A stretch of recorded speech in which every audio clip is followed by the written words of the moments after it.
I didn't know I was walking into the beginning of something that would reshape the way I looked at love. Not just as an idea, but as a quiet force that lingers beneath the surface of everything, even when we've long stopped believing in it. All I thought I was doing that morning was fixing a leak beneath someone's kitchen sink. It was the kind of job I'd done 100 times before. Routine, clean, in and out. But when she said those words, at 50 I thought love was over for me. Something shifted. Not just in her voice, but in the entire room. Like her truth had hung there in the air for years, waiting for someone to hear it without looking away. Before we jump back in, tell us where you're tuning in from. And if this story touches you, make sure you're subscribed. Because tomorrow I've saved something extra special for you. I wasn't supposed to stay long. It was supposed to be a simple job. A quick fix. She'd called about a persistent drip and a bit of water damage that had started creeping into the baseboards.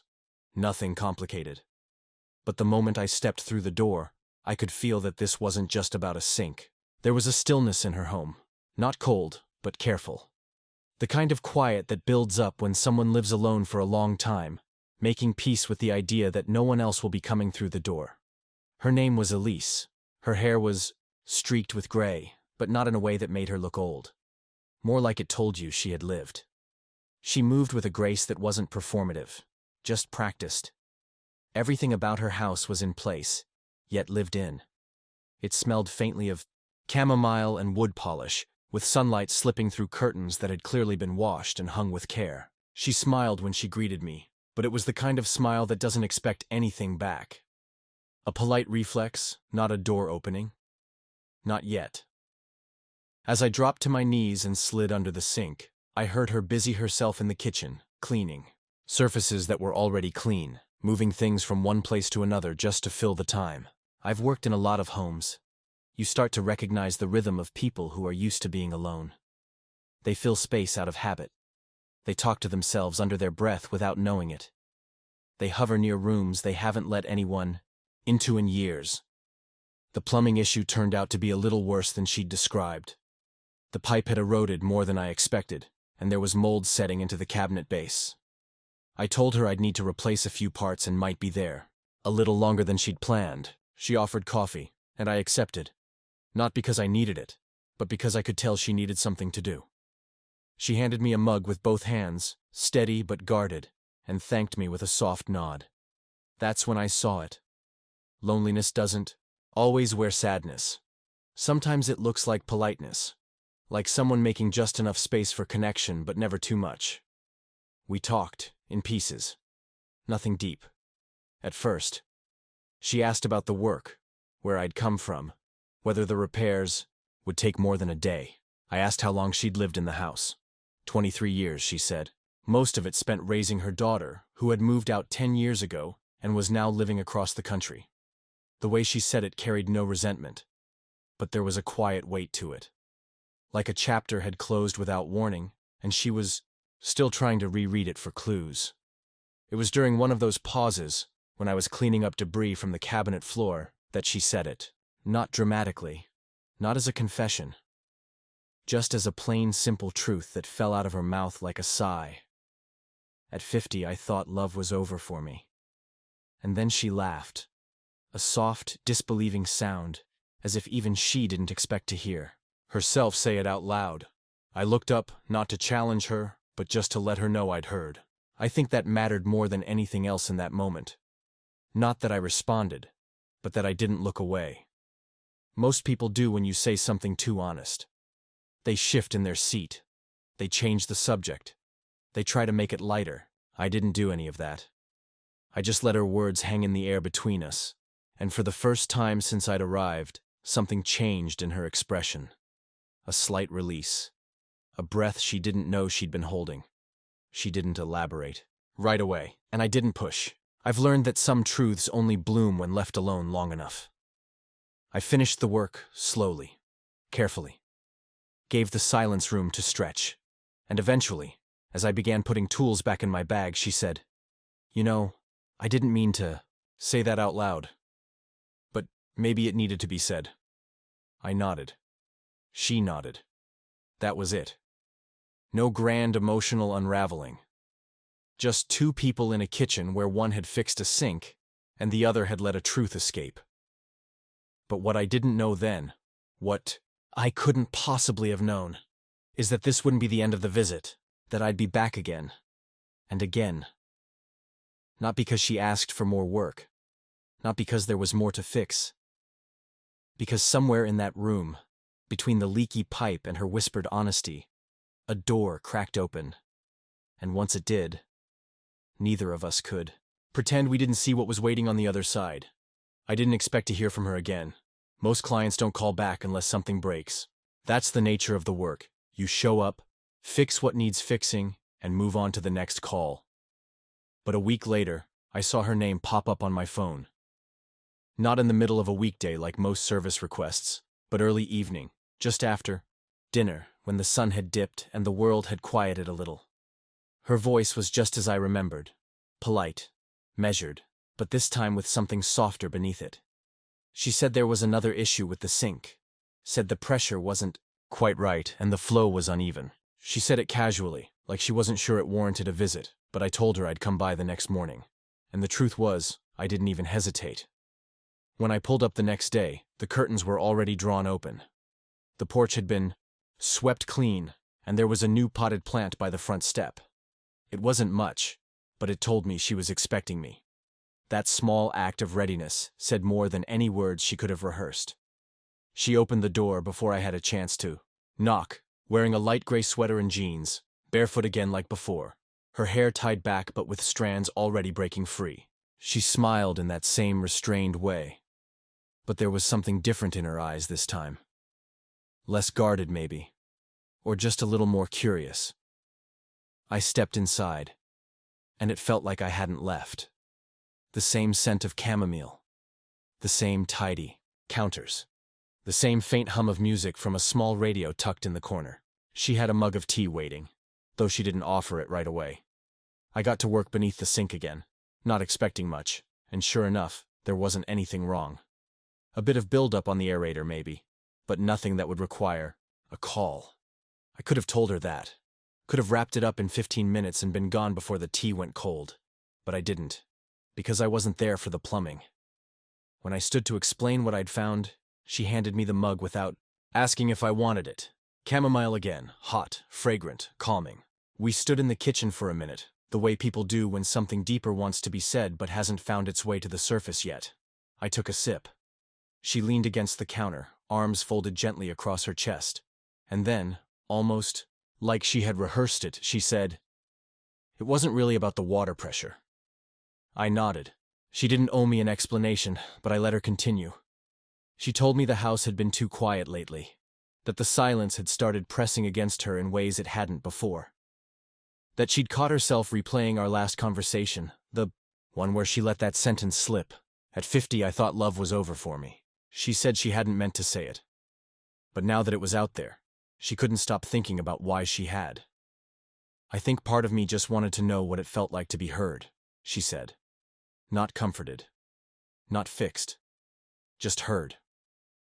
That hit me, because we live in a world where everyone wants to respond, to correct, to guide. But what we really crave most days is someone who just stands in the room with us and says, "I hear you. I'm not going anywhere." We ended up sitting at the kitchen table, mugs between us, the tools I'd brought still sitting untouched on the floor. She asked me how long I'd been doing this work, if I'd always enjoyed it. I told her the truth. It wasn't what I planned, but it gave me space. It kept my hands busy and my mind quieter. I liked seeing something broken turn whole again. She smiled at that and said, "I used to feel that way about my garden. Now it just feels like maintenance." Preparing and narrating this story took us a lot of time, so if you are enjoying it, subscribe to our channel. It means a lot to us. Now back to the story. We didn't talk about love. Not directly. But it hovered there, between the lines. She told me about her daughter, now married, living across the country with twins on the way. She showed me a picture on her phone, Elise holding the baby bump between them during a visit last spring.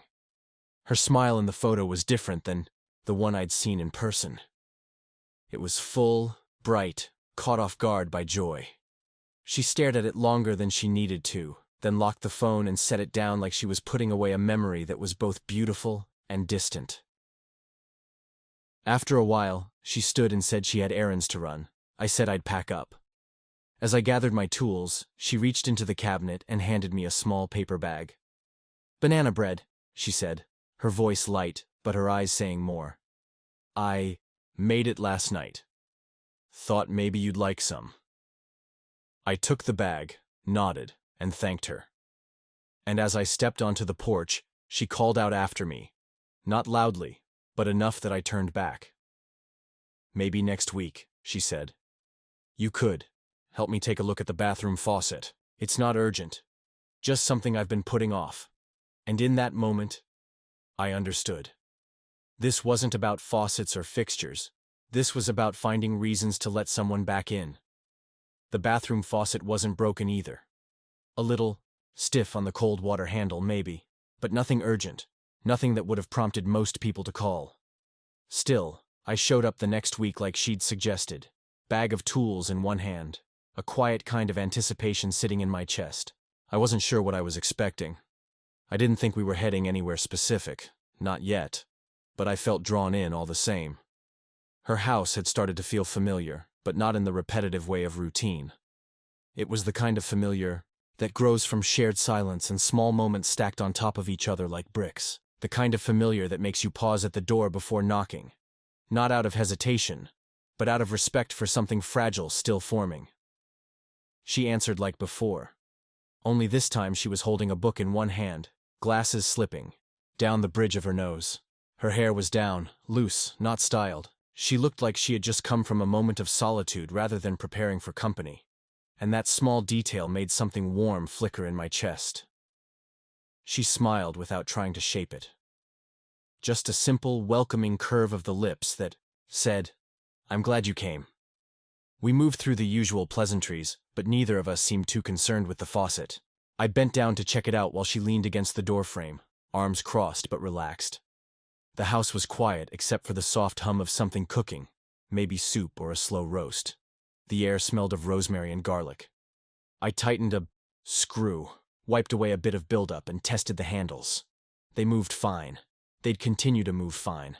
And I could have told her that then and there, but I didn't.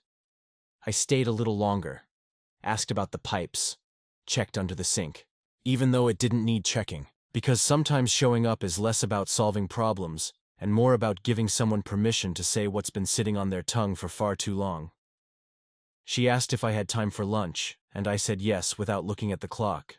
We ate in the small sunroom at the back of the house, the kind of space that felt forgotten during colder months, but now, with the afternoon light streaming through the windows, felt almost sacred.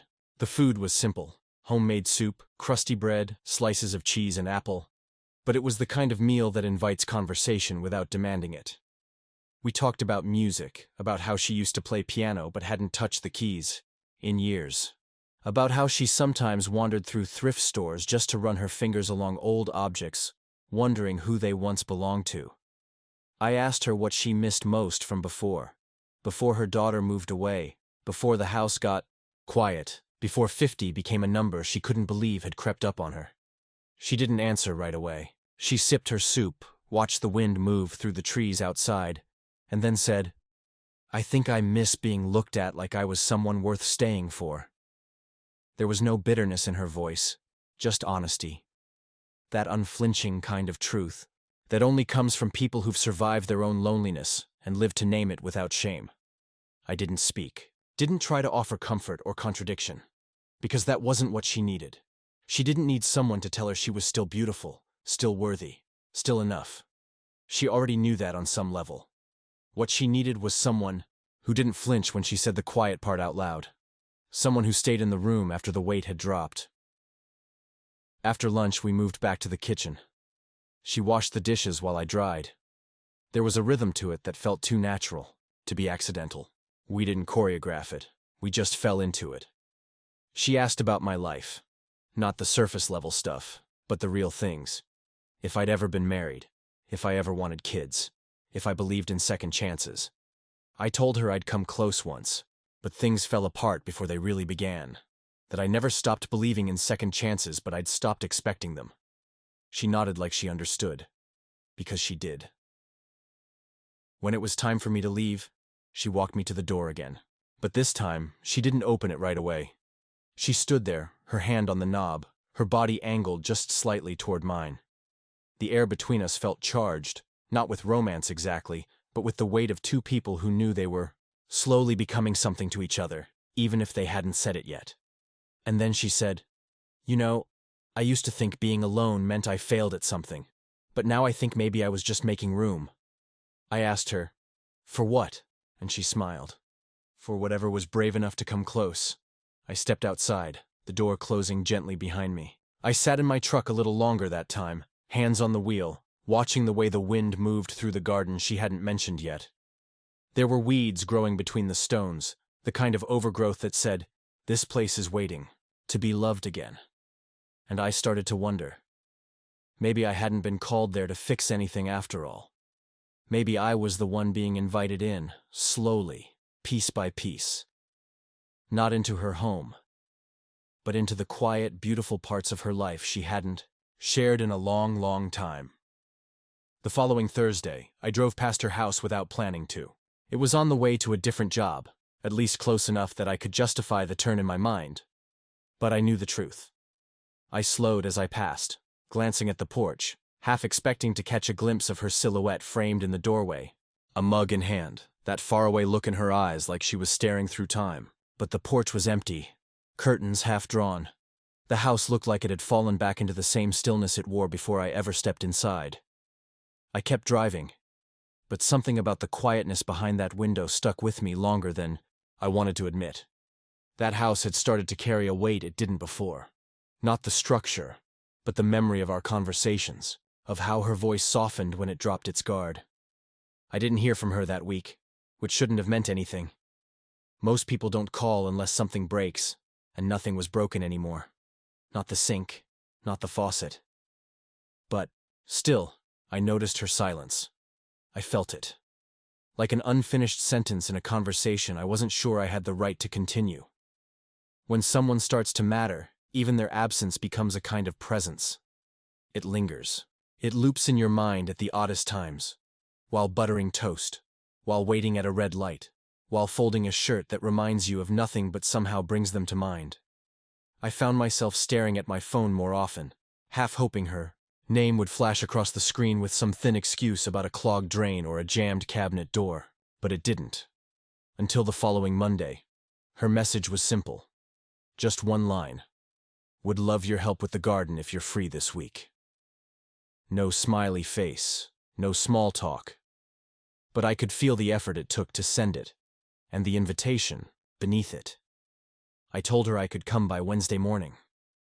She responded with a thumbs-up emoji, and something about that tiny digital gesture made me smile bigger than I should have. When I arrived, she was already outside, crouched in the dirt, with her sleeves rolled up and her hands covered in soil. She looked up and gave a wave, then went back to her work like I'd just stepped into something she had already been preparing. Not just that day, but for a long time. We spent the morning pulling weeds and turning the soil. There was no urgency to our movements, no need to fill the silence with conversation. It was companionable, the kind of quiet you only earn with people who know how to exist without needing to entertain. She spoke after a while, softly, telling me about how the garden used to be her favorite place in the house. That for years, it was the only space where she felt like things made sense. Things grew. Things responded to care. But after her daughter moved out and the phone calls started coming less often, she said she stopped coming out here. "It felt wrong to nurture something when I wasn't sure I knew how to care for myself anymore," she said. And that broke something open in me, because I knew exactly what she meant. We planted new herbs in the empty patches: basil, rosemary, thyme, the kind of scents that anchor a kitchen in memory. She mentioned how cooking used to be her love language, how her daughter always knew how much she cared by the way she filled a plate.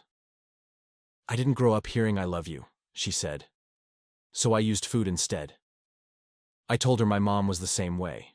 Dinner was her way of saying sorry, of saying, "Come back," of saying I'm still here. And there was something in Elise's eyes, in the way she looked at me after I said that, that made me feel like we were standing in the same old story, just from different pages. By the time we finished, the sun had shifted and the shadows were getting longer. She didn't ask me to stay for dinner, but she also didn't start walking me to the door.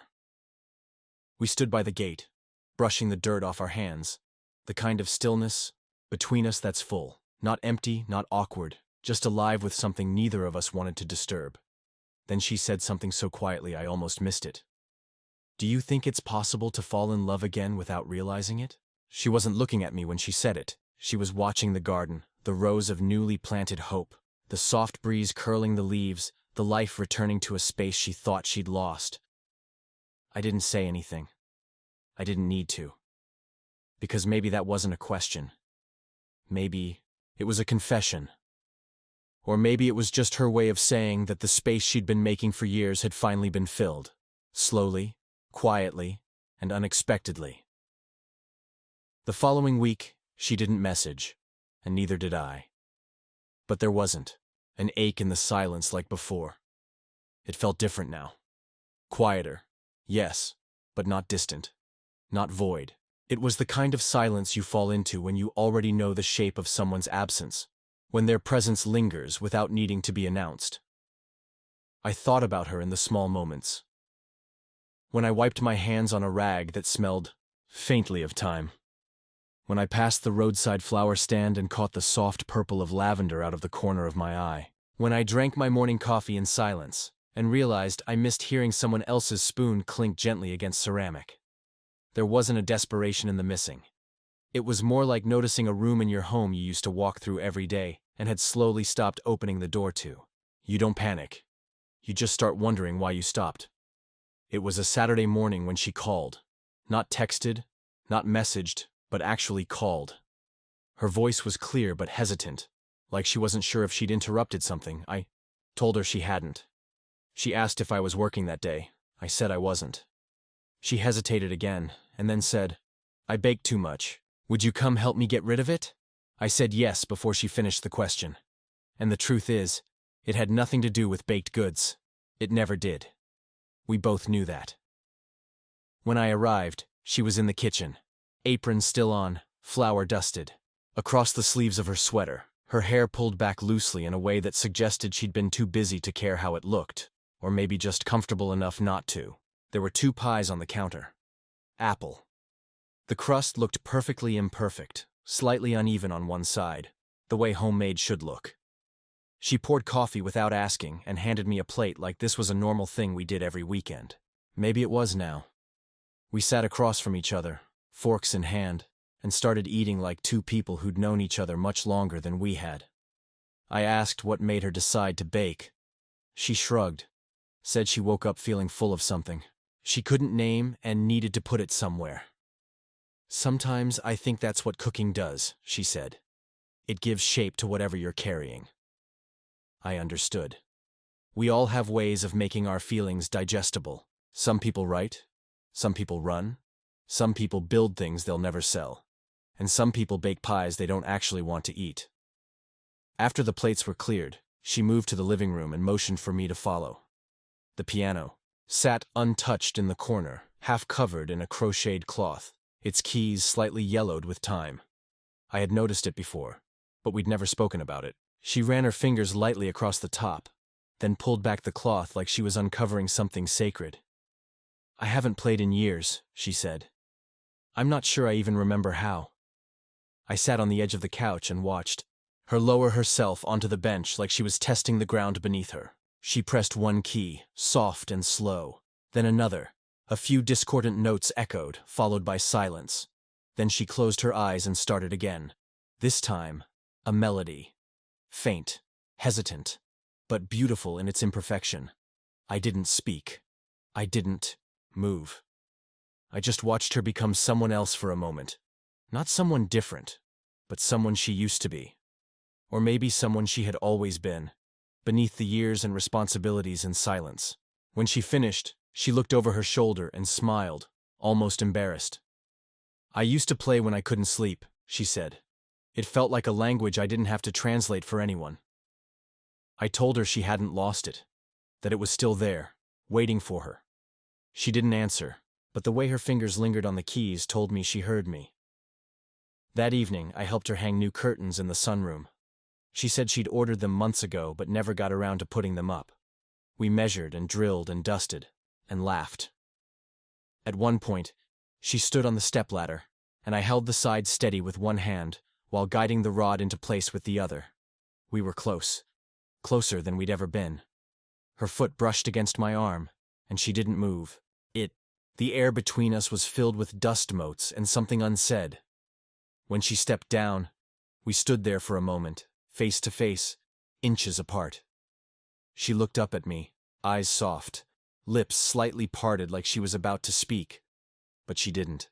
She just smiled and said, "Thank you." Later, as I packed my things, she walked me to the door again. But this time, she didn't stop there. She followed me out onto the porch and stood beside me as I loaded the truck. The sky was streaked, with orange and pink, the kind of sunset you only get when the air is just starting to turn crisp again. She folded her arms, rubbing them against the chill, and I instinctively shrugged off my jacket and placed it around her shoulders. She didn't say thank you. She didn't have to. She just looked at me. Really looked. Like she was trying to memorize the shape of the moment. As I turned to leave, she touched my arm and said, "You make it feel like I'm not waiting anymore. Like I've already arrived." And I didn't know what to say because how do you respond to something that honest? So I didn't. I just reached up and gently touched her hand. Not to hold it. Just to let her know I felt it too. The days that followed felt longer, but not in a heavy way. More like they stretched themselves out deliberately, offering time to think, to reflect, to feel without rushing toward resolution. I went about my work like usual, checking off jobs, returning calls, tightening screws, replacing old pipes. But my thoughts kept drifting back to her house, her voice, her hands brushing flour off her sweater, the music she let slip through, her fingers that afternoon like it had been waiting years to find its way back to her. It wasn't a longing in the way people usually describe it. Not a desperate hunger, not a hollow ache. It was quieter than that. It was the realization that her presence had started to live inside the smallest parts of my day. A smell, a word, the feel of a certain hour. She had become the background hum in everything I did, and it scared me more than I wanted to admit. I thought about reaching out, but I didn't. I told myself space was good, that if anything between us was real, it wouldn't disappear just because we didn't speak for a few days. And deep down, I think I also wanted to see if she'd reach back. If I mattered enough now that silence didn't mean forgetting. When her name finally appeared on my phone again, it was late evening. A short message. "Found an old box in the attic. Think you might be interested." I didn't ask what was in it. I just replied, "I'll come by tomorrow." And when I pulled into her driveway the next morning, she met me at the door with a smile that held more than politeness. It held recognition, familiarity, a quiet kind of joy. Like I was no longer just someone passing through, but someone she expected. Inside, the box sat on the coffee table, lid already half removed, contents spilling slightly over the edge. Photos, yellowed papers, an old journal, a few cassette tapes. She said it had been her late husband's, things she hadn't had the heart to go through until now. "I thought I'd boxed it up for my daughter one day," she said. "But I realize now, I wasn't saving it for her. I was saving it for myself, for when I was ready." I sat down across from her, and together, we sifted through it. Slowly. A photo of their wedding day. She looked young but not fragile, a woman already trying to carry more than she should have. His handwriting on an anniversary card, messy and heartfelt. A tape labeled, "Mixtape for the Long Drives," with a date scrawled in the corner. She held the tape up to the light, turned it in her hands. "We used to play this on every road trip," she said. "We never agreed on music, but this was the one thing we both loved." I asked if she wanted to play it. She nodded. I helped her pull out the old tape deck from the cabinet, dusted it off, popped in the cassette. The first song crackled to life. Soft piano, rich vocals, a melody that spoke in a language older than memory. We sat there, surrounded by the ghosts of her past, listening like the room itself was breathing again. She closed her eyes at one point, and I watched her face shift, not into grief, Not quite, but something more layered. Gratitude, regret, relief. It was all there. When the music faded, she leaned back into the couch, her eyes still closed. "I don't think I ever really let go," she said.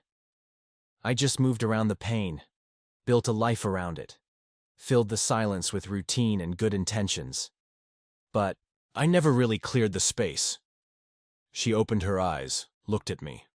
"Until now. I didn't try to analyze it. I didn't try to fix it. I just sat with her in the quiet aftermath, letting the tape roll into static. Because some moments aren't meant to be solved. They're just meant to be held."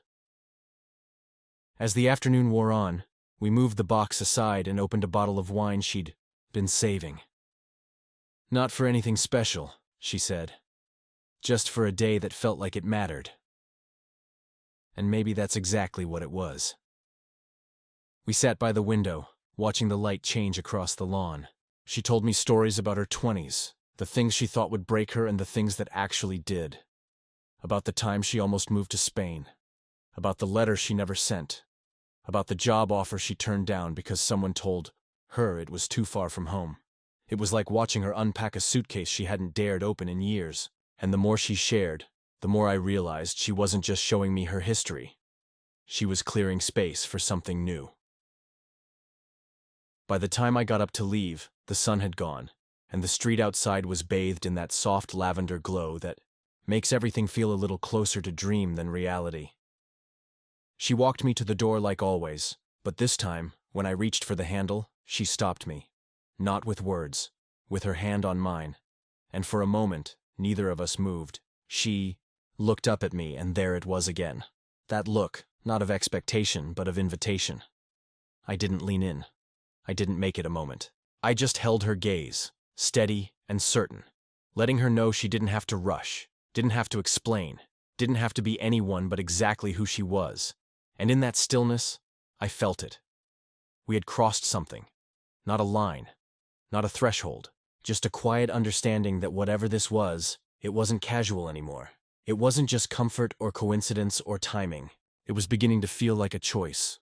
The next time I saw her, the house felt warmer before I even stepped inside. It wasn't the weather. It was her.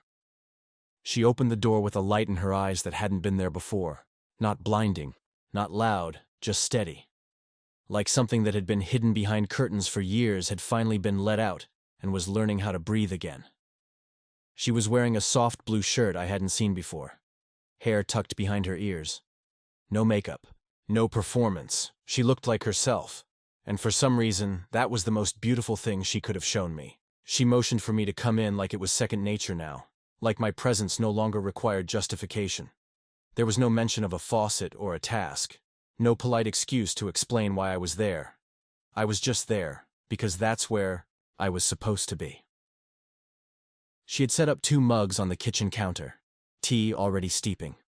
The scent of cinnamon and cloves hanging in the air like it had been waiting for us both. We didn't sit in the kitchen this time. She led me into the sunroom where the new curtains filtered the light in soft golden layers. A record was spinning low in the background. Something old, something soulful. She said she didn't remember putting it on, but I think she had. Not for show. Not to create a mood. Just because it felt right. We sat there, across from each other. And for a long time, we didn't speak. We just held our mugs and let the silence stretch between us like a bridge being built in real time. The kind of silence that doesn't ask to be filled because it's already complete. Eventually, she said, "It's strange. The more I open up, the less I feel like I need to explain myself." I told her that was what happened when someone finally felt seen. She nodded, then looked down at her mug like it held something more than just tea. I spent so many years trying to be everything for everyone. Wife, mother, friend, employee, host. And somewhere in there, I stopped checking in with myself. I stopped asking, "Do I want this?" and just started doing what was expected. Her voice didn't shake, but there was weight in it. The weight of a life that had carried more than it could hold, and had done it quietly. Because that's what people like her do. They endure, they smile, they clean up the mess and apologize for the mess they didn't even make. She told me about the nights she used to lie awake, listening to the hum of the refrigerator, wondering how a house could feel so loud and so empty at the same time. About the conversation she had with herself while doing laundry, standing barefoot on the cold tile floor, folding clothes no one thanked her for. About the time she stared at the wall during dinner, hearing the sound of a fork against a plate, but feeling 1,000 miles from the person sitting across from her. It's not that he was cruel, she said. It's that he wasn't present, and after a while I stopped showing up too. I didn't interrupt. I didn't reach for her hand or offer any soft, misplaced comfort. I let her speak, because when someone gives you their truth, the only thing you owe them is your stillness. She leaned back in the chair, one leg tucked beneath her, and stared out at the garden. The herbs we'd planted were sprouting now, tiny green signs of life emerging from dark soil. It's wild, she said, how something so small can remind you that you're still allowed to begin again. I looked at her and said, maybe that's what we all need, proof that we can still bloom. She smiled then, not with her mouth, but with her whole body. It was a smile that started in her chest and spread outward like warmth in cold hands. And in that moment, I realized something I hadn't dared admit to myself before. I wasn't just falling for her. I already had. And I wasn't looking for a reason to stay anymore. I was just hoping she'd let me. Later, we sat on the floor, by the window, records still playing in the background, and she brought out a photo album I hadn't seen before. It wasn't full of family portraits or holidays. It was something else. A collection of pictures she'd taken over the years. Of windows, hands, shadows on walls, forgotten benches. Things that didn't matter to most people but had clearly spoken to her. She said she used to walk the city and take these photos to feel like she was still participating in something bigger than herself. It helped me stay present, she said. Helped me remember that there's always beauty in the details. We flipped through the pages slowly, each image holding more meaning than the last. And then she looked at me. Not through me, not past me, but directly into me, and said, do you ever think maybe we meet certain people because they show us the parts of ourselves we forgot how to love? I didn't answer. I couldn't, because that was exactly what she had become for me. A mirror that didn't distort. A place where my silence was never mistaken for absence, where my presence didn't have to be earned by performance. She didn't make me feel like I had to become someone. She made me feel like I already was. By the time I left, it was nearly dark. She walked me to the door like always, but as I turned to step out, she did something different. She reached up, placed her hand lightly on my chest, just above my heart, and said, you make me feel like I'm coming home to something I didn't even know I lost. I stood there, unable to speak, and she didn't ask me to. She just let her hand linger for a moment, then dropped it softly to her side. I stepped off the porch into the night, the chill catching in my throat. Not because it was cold, but because I had just been given something sacred. As I drove away, I kept one hand on the wheel and one on my chest, over the place she had touched. And I wondered how many people live their whole lives without ever being chosen quietly, without ever being seen in the middle of their ordinary, without ever hearing someone say, without words, you, right here, as you are. And I knew then, we weren't circling each other anymore. We were slowly, fully, undeniably arriving. It was a few days before I saw her again, not out of distance, but rhythm. We had fallen into something unspoken, a cadence that didn't require daily check-ins or constant communication. Instead, there was trust in the space between visits, a comfort that neither of us had to pretend anymore. I didn't need a text to know she was thinking of me. I didn't need a reason to go back. She had become the place I returned to without asking for permission, and the more I settled into that truth, the more I realized how rare it was to find something that steady, that quiet, that real. I worked my jobs like normal. Small repairs, quick fixes, a leaky ceiling here, a misaligned cabinet door there. But my mind kept drifting back to the sound of her voice, the smell of her kitchen, the warmth of her hand resting lightly on my chest that night. It was a moment I kept replaying, not because it was dramatic, but because it was the first time someone had touched me like that and meant it. Not as a gesture, not as an invitation, but as an acknowledgement. A grounding, a silent way of saying, I see you, and I'm not afraid of what I see. That morning, she called around 10. I was finishing a job across town, tightening a door frame in an older woman's bedroom when my phone buzzed in my pocket. I let it ring once before picking up, trying not to sound too eager. But when I heard her voice, calm, clear, slightly amused, I could feel my chest loosen. She said she was reorganizing the bookshelves and couldn't decide what to keep and what to let go of. I need a second pair of eyes, she said, and I knew that wasn't really what she needed. She needed company. She needed presence. She needed someone who wouldn't rush her through the decision-making, but instead sit quietly beside her while she wrestled with her own history, book by book, spine by spine. I told her I'd be there in an hour. When I arrived, the living room floor was already covered in stacks of novels, poetry collections, cookbooks with worn pages and handwritten notes in the margins. She was sitting cross-legged in the middle of it all, hair pulled back, reading glasses perched on the bridge of her nose. She looked up when I walked in and said, "You're about to learn everything about me based on the way I decide what stays and what goes." I smiled and dropped my jacket on the chair. "I already know enough to stay," I said. And she paused, just for a beat, then looked back down at the book in her lap and whispered, "Good." We spent hours sorting. Some books she picked up and immediately added to the keep pile. No hesitation, no explanation. Others she held longer, flipped through the pages slowly, sighed, and eventually let go of with a small, almost invisible sadness. Each book was a memory, a season, a version of herself she had once tried on and outgrown. She told me stories about the first time she read a certain novel during a summer spent alone, about the time she tried and failed to master a cookbook from Italy, about the poetry collection she kept hidden for years because it reminded her too much of someone who left too soon. I didn't ask questions. I didn't push. I just listened. Because sometimes the act of listening is the most intimate thing you can offer someone. At one point, we stopped to make sandwiches and take a break. We sat on the back porch, legs stretched out, sun warming our feet, the garden buzzing with the soft energy of bees and wind. She rested her head on my shoulder without asking, and I didn't move. We sat like that for a long time, the kind of long that doesn't drag but anchors. Eventually, she said, "You make it easy to breathe." I told her that was the nicest thing anyone had ever said to me. And I meant it. Because I'd spent years in rooms where I had to hold my breath, where every word felt like it had to be measured, where every glance carried expectations I couldn't name. But with her, there was none of that. Just the soft, steady hum of something true. After we finished eating, we went back inside and resumed the book sorting. But it wasn't really about the books anymore.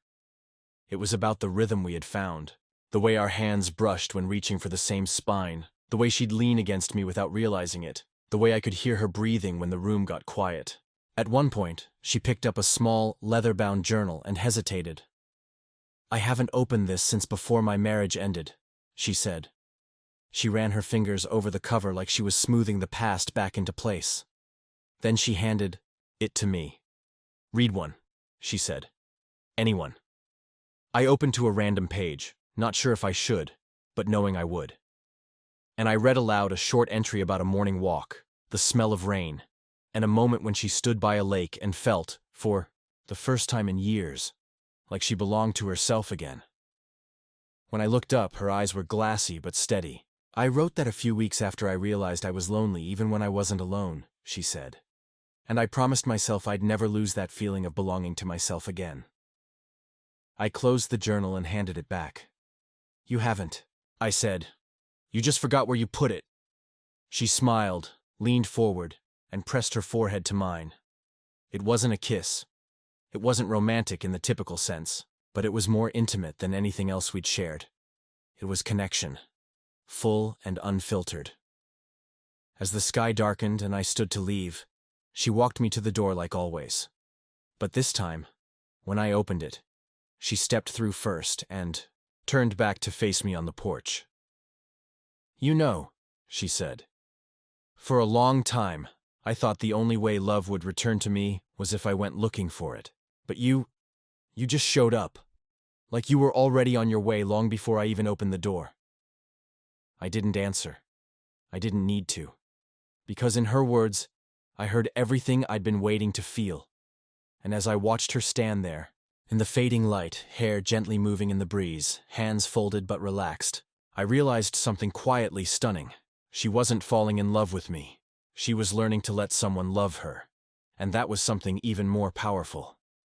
The next morning started with rain, the kind that doesn't rush or slam against the windows but falls softly, consistently, like it's been waiting to return for weeks. I sat by my kitchen window with a cup of coffee and watched the droplets chase each other down the glass. The world outside looked quiet and undone, and I found myself wondering if she was watching it too. If she was sitting in her own kitchen, barefoot on the tile, mug in hand, thinking about yesterday the way I was. There was something about rainy mornings that made the truth feel closer to the surface, like the sky was giving permission for everything unspoken to finally rise up and be seen. I didn't call her. I didn't text. Not because I didn't want to, but because something about that silence still felt sacred. We were both learning how to hold space, not just for each other, but for ourselves, and I didn't want to interrupt that if she needed the quiet. But around noon, just as the rain began to ease into a drizzle, I got her message. Tea, blankets, and a record that sounds better when it rains. Come by if you want. I didn't even respond. I just grabbed my keys and left. When I arrived, the door was already cracked open, like she knew I'd walk through it without knocking.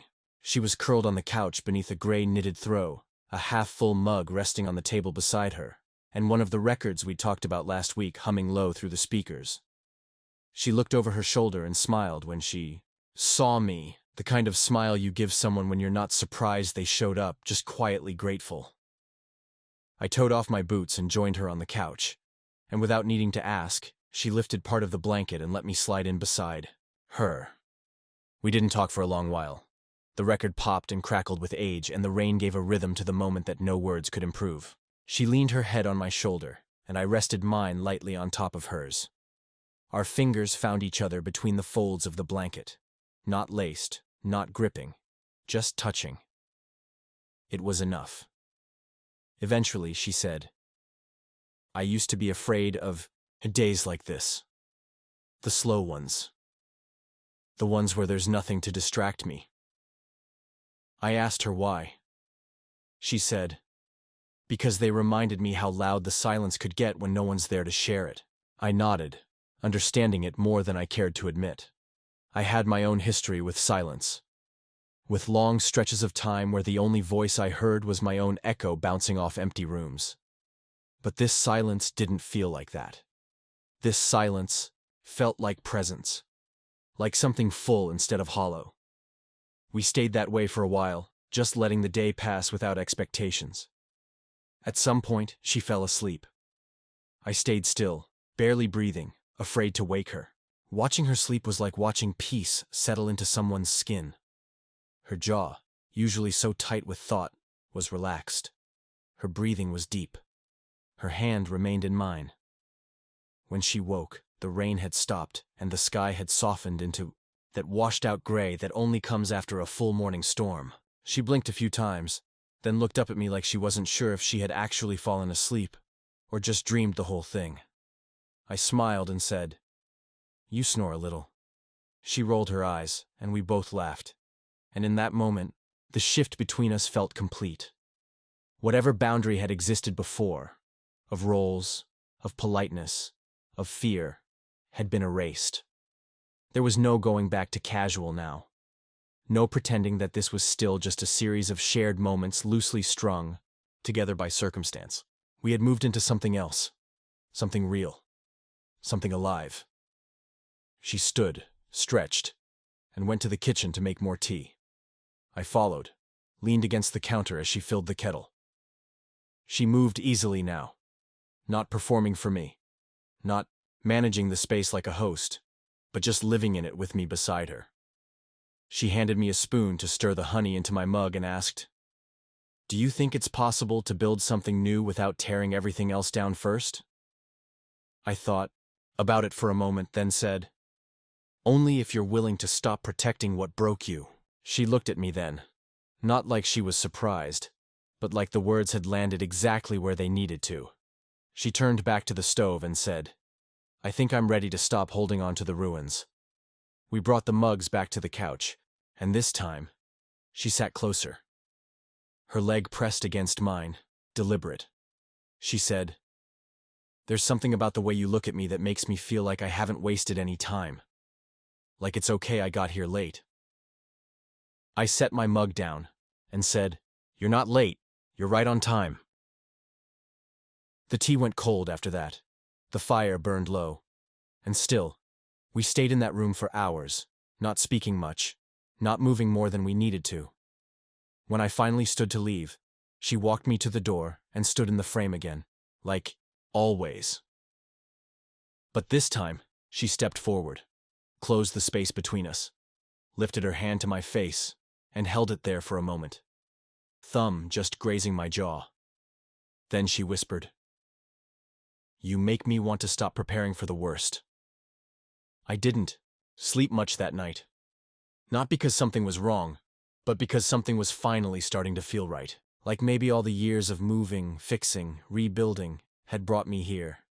Not to complete someone else, but to find someone whose rhythm matched mine in all the quiet places. This was no longer about repairs. Not the house. Not her. Not me.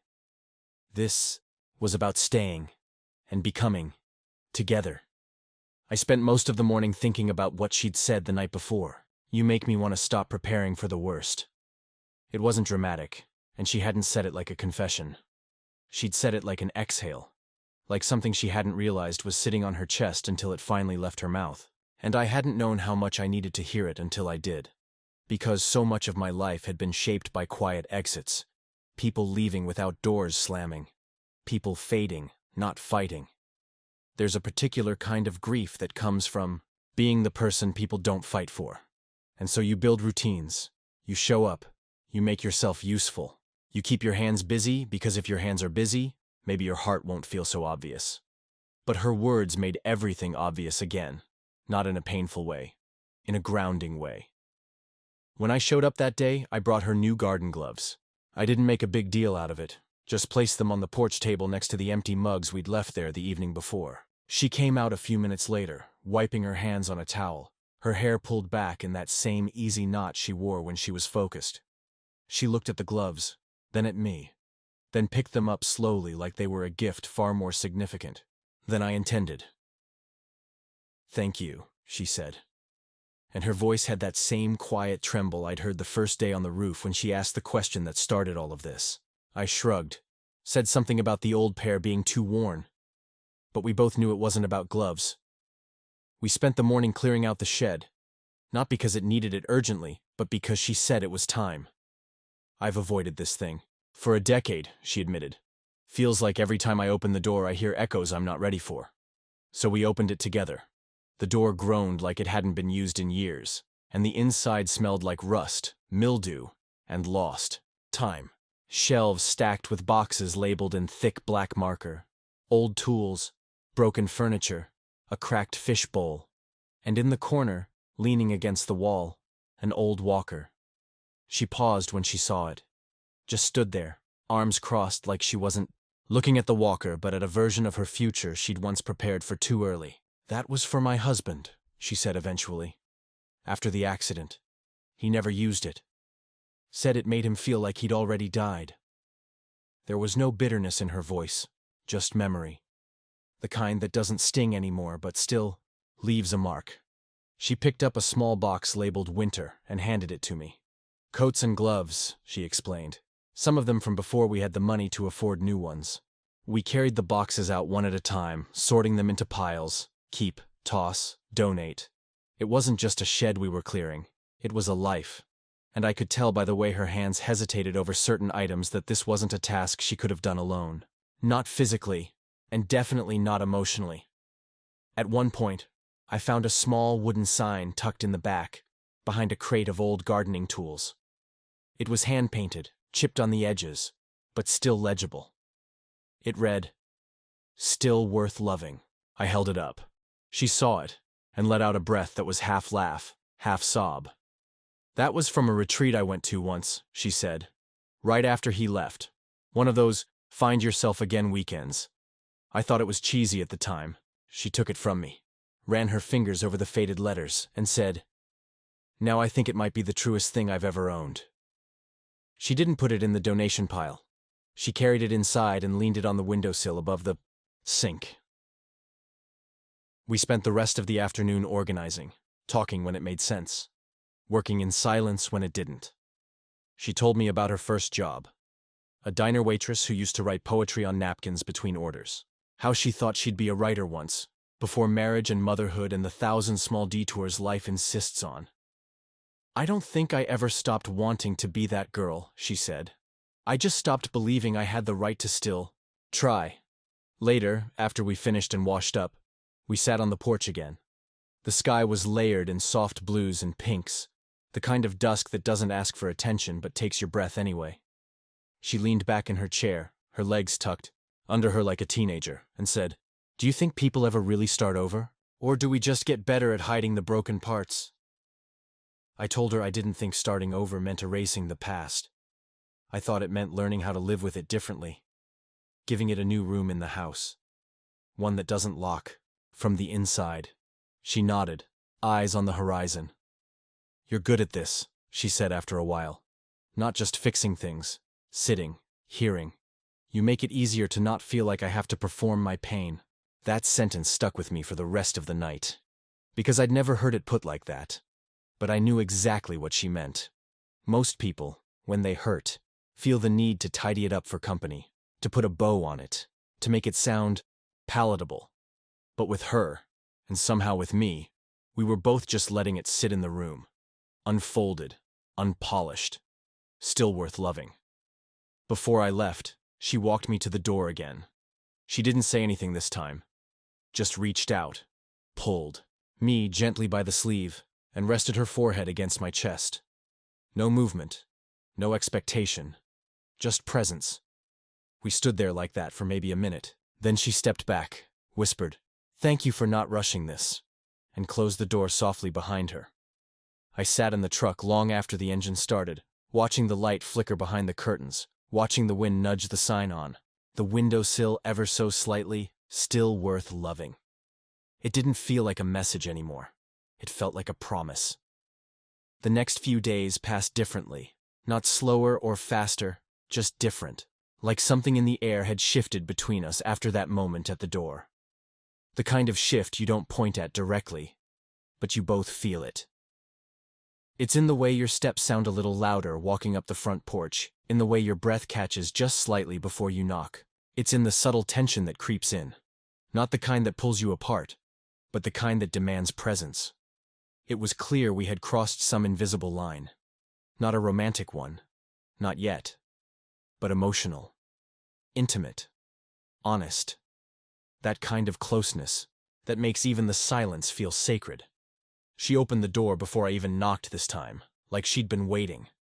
Like she knew I'd come without needing to hear the engine outside. Her hair was still damp, pulled back into a loose braid, and she wore an old sweatshirt that hung off her shoulder just enough to remind me that comfort was a kind of confidence. She smiled, soft and steady, and motioned for me to come in. No words. Just the familiarity of two people who had long since run out of reasons to pretend. She had already made coffee. There were 2 mugs on the table, hers already half finished, mine still steaming. I sat down without asking if it was for me. She didn't correct me, which meant it was. We sipped in silence for a few minutes while the room woke up with us. Wood, creaking, kettle still humming, the distant sound of birds stitching morning into the edges of the walls. I asked if she had anything she wanted help with that day, and she said, "Only if you count peeling back another layer of me." Then she laughed, but it was the kind of laugh that came after a confession, not a punchline. She had found a box of letters the night before, she said. Ones she wrote to herself over the years. Birthday reflections, New Year's intentions, little notes folded into journals she hadn't opened in a decade. She called them conversations with the version of me I kept misplacing. She said some of them were embarrassing, some of them heartbreaking, but most were just unfinished, like she'd always intended to write back, but never quite figured out how. She brought the box into the living room, placed it between us, and asked if I'd read one. "Pick anyone," she said, "and read it out loud. I want to hear what I sound like to someone else." I hesitated. Not because I didn't want to, but because there's something sacred about reading someone else's pain. It feels like walking barefoot through a place where the floor isn't stable yet. But she handed me the envelope and nodded like it was okay. So I opened it. The letter was dated 5 years ago. It was written on yellowed paper with a smudge near the corner, probably from where her hand had rested too long. The words were raw, unedited, and stunning in their simplicity. Nodded like it was okay. "I thought that part of me was over," she said. "At 50, I told myself I didn't need this anymore. That love, whatever shape it might take now, was behind me. But then you showed up, and now she's flying in, and I'm afraid she'll think I've changed too much. Or worse, that I've forgotten who I used to be." I wanted to reach for her, to tell her that the version of herself she was now wasn't a betrayal of the past. It was an evolution of it, but I knew she didn't need comfort in that moment. She needed space. She needed honesty. I took a breath and said, "You haven't forgotten anything. You've remembered something. That you're allowed to feel alive again. That it's not too late." Her eyes welled with something she didn't let fall. "She's protective," she said. "She might not trust it. Us." I nodded. "Then we show her. Not by proving anything. Just by being real." She looked down at her hands again, then slowly folded them into her lap. "I want you to meet her," she said. "But I need to be honest. I'm scared." We didn't talk much after that. We didn't need to. The moment had already stretched us, already made us confront the quiet fear that often follows closeness. The fear of what happens when our personal healing meets the expectations of others. When I left, she walked me to the porch, but didn't follow me down the steps. She stood in the doorway, arms crossed against the chill, and said, "I'll call you after she leaves." I nodded, tried to read her expression, but it was closed again. Not cold, just reserved. Guarded. Like she was pulling some part of herself back to protect what we had. I drove home in silence, the weight of uncertainty pressing into my chest. Not heavy enough to break anything, but firm enough to remind me that this wasn't a dream. It was real, and real things have consequences. That weekend passed slowly. I kept busy with work, fixed a garage door in the rain, replaced some light fixtures for an older couple down the street. But nothing held my attention. I kept wondering how it was going, what her daughter would ask, how much she would share, whether my name would come up at all. I had never wanted to impress anyone. I didn't need validation. But I wanted her daughter to see what we were building and know it was good. Not because it was perfect, but because it was honest, grounded. I wanted her to see that her mother hadn't lost anything. She'd found something. A part of herself that had been waiting quietly to be held again. It wasn't until Sunday evening that she called. Her voice was tired but soft. "She left an hour ago," she said. I asked how it went. She paused. "It was hard, but good. Emotional." She asked questions. I gave her answers. She looked at me like she didn't recognize me at first. But by the end, she hugged me. Really hugged me. And said, "I'm glad you're happy." I closed my eyes and let out a breath I hadn't realized I'd been holding. She continued. "I told her about you, about how you make me feel safe, seen." She didn't say much, but I could tell she understood. I asked if she was okay. She said, "I think I am, more than I've been in a long time." Then softly, "Can you come over?" I was already on my way before she finished the sentence. By the time I reached her house, the porch light was off, but the door was unlocked. That quiet kind of gesture that says, "I've already decided to let you in." I stepped inside, my boots tracking the faint scent of rain from the walk-up, and found her in the kitchen, barefoot, hair tied loosely, wearing an oversized sweater that hung from one shoulder like it didn't care about symmetry. She didn't rush toward me. She just looked up from the mug she was holding and said softly, "Hi." I walked in, closed the door behind me, and stepped into that familiar hum between us that no longer felt new but necessary. She poured tea without asking and handed me the mug like we had done this every night for years. We didn't talk much at first. We just stood in the kitchen, leaning against opposite counters, sipping quietly, the way people do when they've just been cracked open emotionally and are still finding their way back to neutral. Her eyes were softer than they had been a few nights ago, less guarded, not because everything was solved, but because something hard had been faced and survived. That's what makes people trust again. Not words, but resilience shared, she told me about the visit in small pieces. Her daughter's questions, the moments of awkward silence, the time spent circling topics before finally naming them. How she had shown her a photo of us from the garden, laughing over something neither of us could now remember, and how her daughter had stared at the image for a long time before saying, "I've never seen you smile like that." There was pride in her voice when she told me, but also caution. Like happiness was still something she didn't want to hold too tightly, just in case it slipped away. I told her that kind of joy doesn't just disappear. Not if it's real. And she nodded, not as someone trying to believe me, but as someone beginning to believe herself. After tea, we sat on the couch, not touching at first, just close enough to feel the heat of each other's presence. She leaned her head back against the cushion and closed her eyes. I watched her for a while. The rise and fall of her chest, the way her hands curled loosely in her lap. And I thought about how beautiful it is when someone finally lets themselves rest in front of you. Not because they're tired, but because they feel safe enough to let their guard down. When she opened her eyes again, she turned toward me, tucked her legs beneath her, and asked, "Do you still feel like this is real?" I didn't need time to answer. I told her, "I've never felt more certain of anything." And it was true. Because what we had wasn't built on fireworks or declarations or dramatics. It was built on showing up, on shared meals and planted herbs and passing glances, and the kind of stillness that makes everything else fade away. She smiled then, and I moved closer, our knees touching now, and this time we did reach for each other. No hesitation, no fear, just fingers interlocked like they belonged there. We didn't kiss. We didn't need to. What we shared in that silence was fuller than most words could hold. Eventually, she rested her head against my shoulder, and I felt her exhale again. Long, slow, grounding. "You know," she whispered, "I used to wonder if I'd ever feel this again. Not love, necessarily, but peace.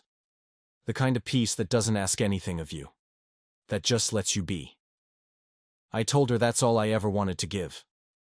She didn't reply. She didn't have to. That night, I stayed again.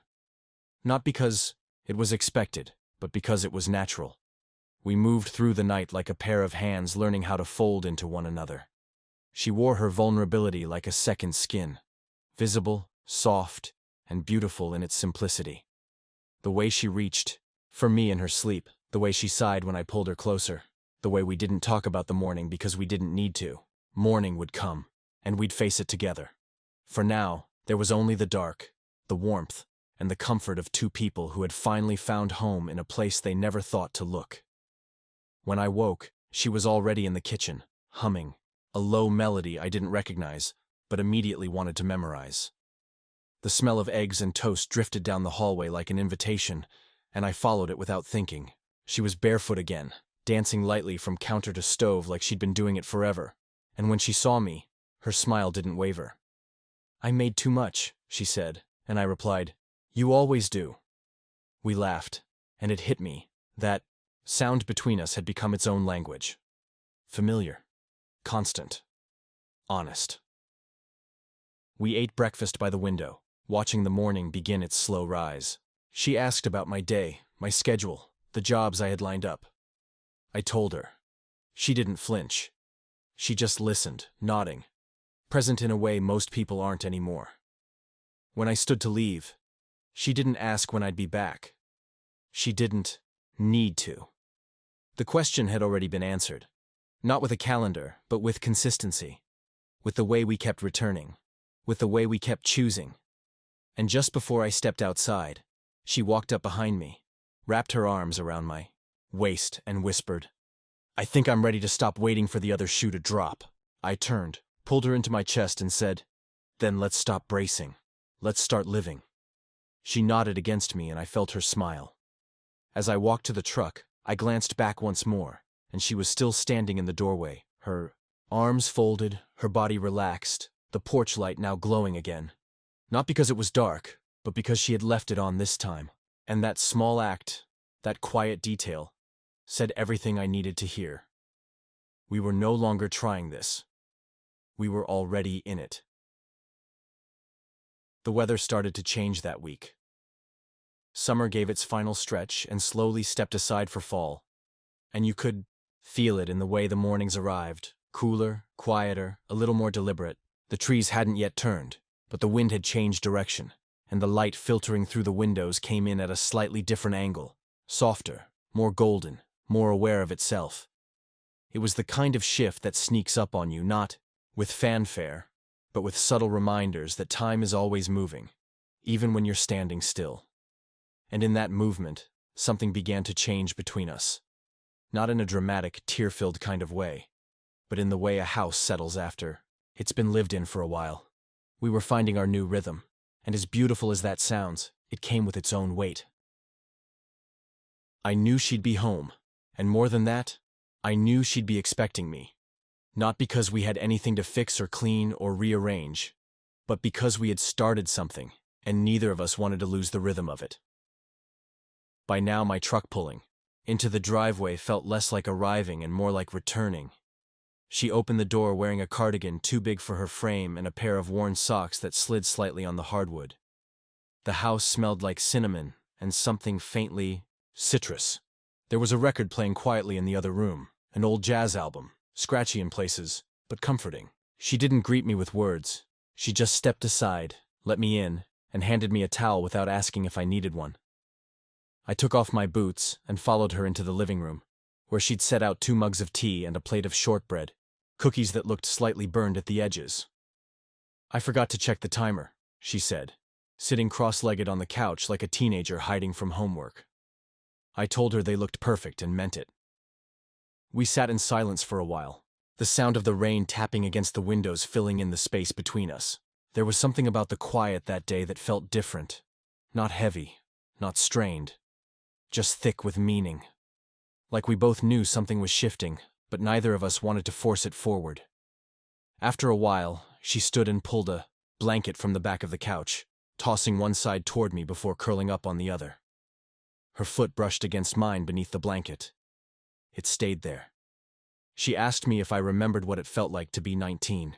Not the details, but the feeling, the fire, the blind belief that the world might actually shape itself to fit your hopes. I told her I remembered the edges of that feeling, like trying to recall a dream that slips away when the alarm rings. She nodded. I think I missed the certainty of youth more than anything else, not because it was right, but because it was loud.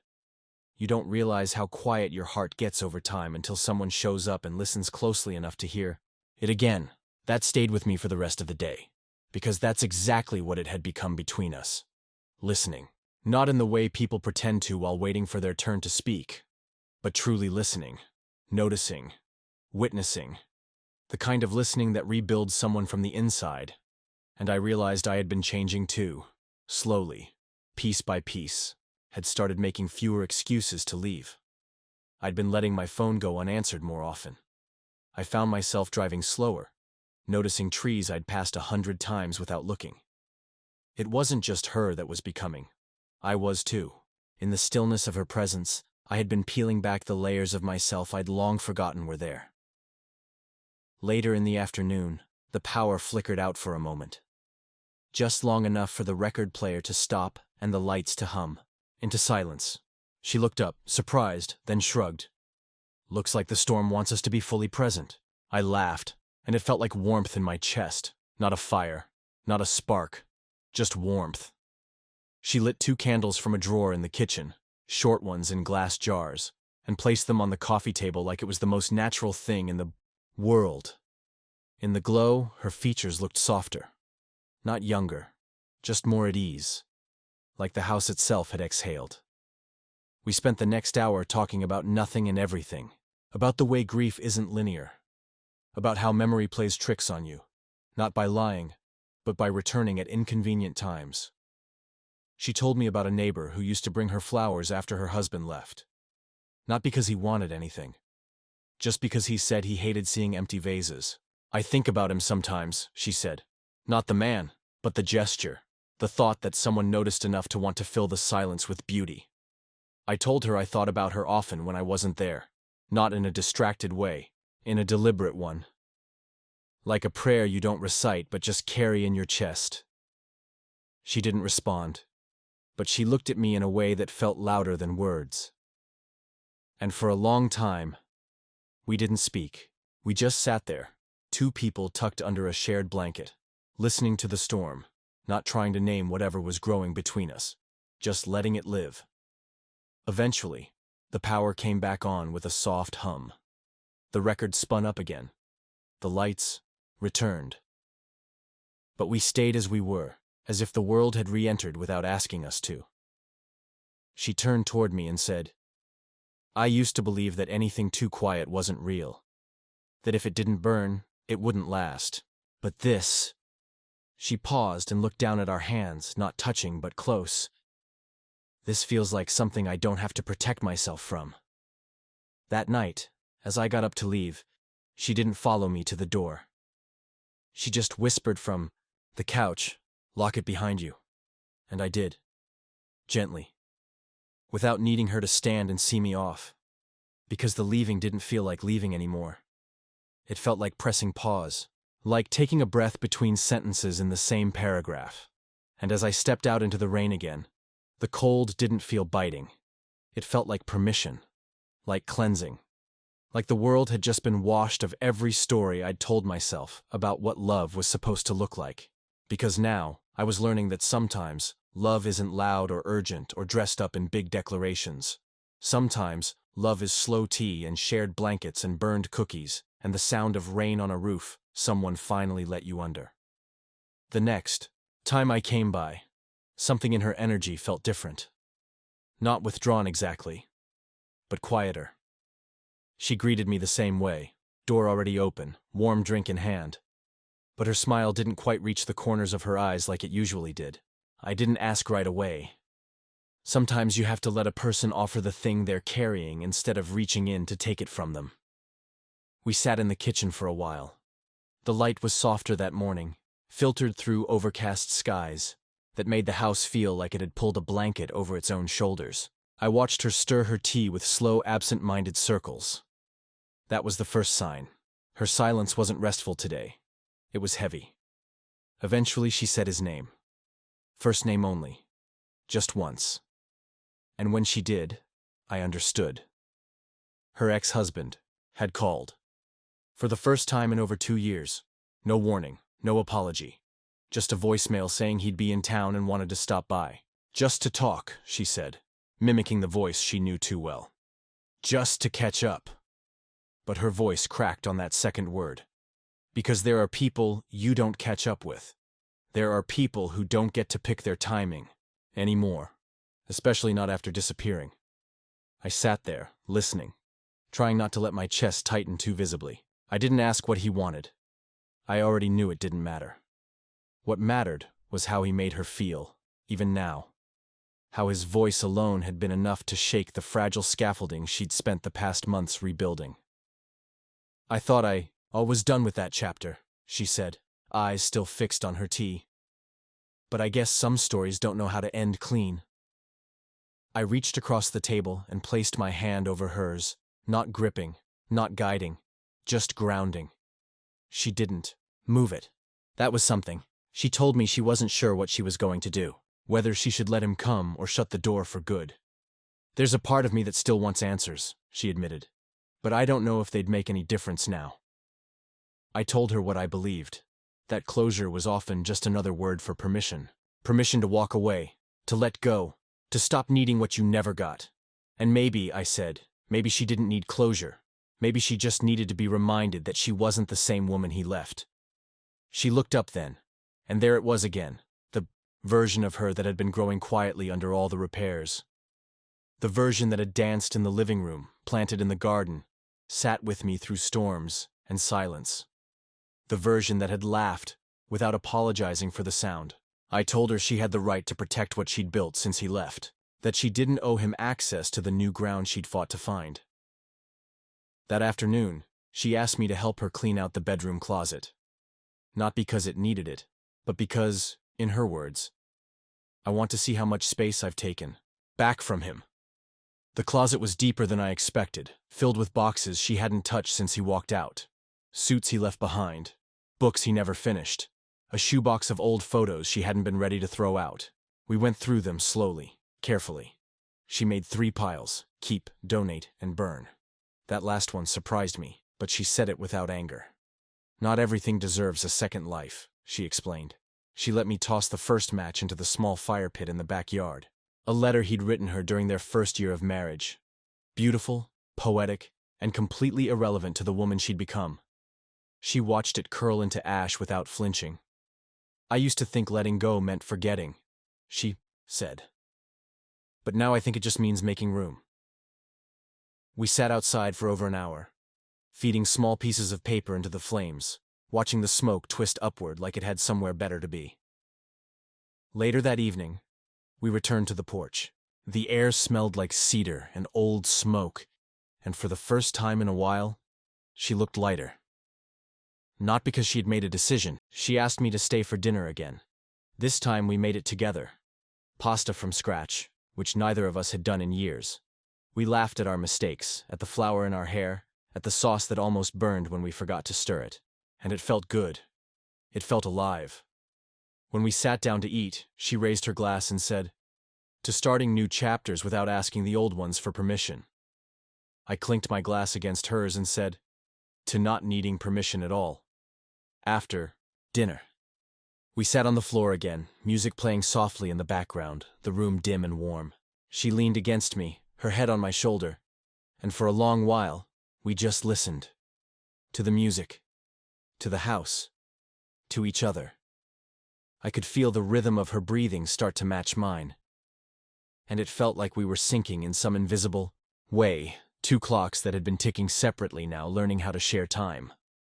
When I got up to leave, she walked me to the door but didn't open it. She stood between me and the outside world, like she was still deciding something. Then she reached up and touched the side of my face, just for a second, her thumb tracing a small line along my cheekbone. "Thank you," she whispered. Not for staying, but for not expecting anything for it. I didn't answer. I didn't need to. And as I stepped outside, the sky opened up again. Not with rain this time, but with stars. So many it didn't feel real.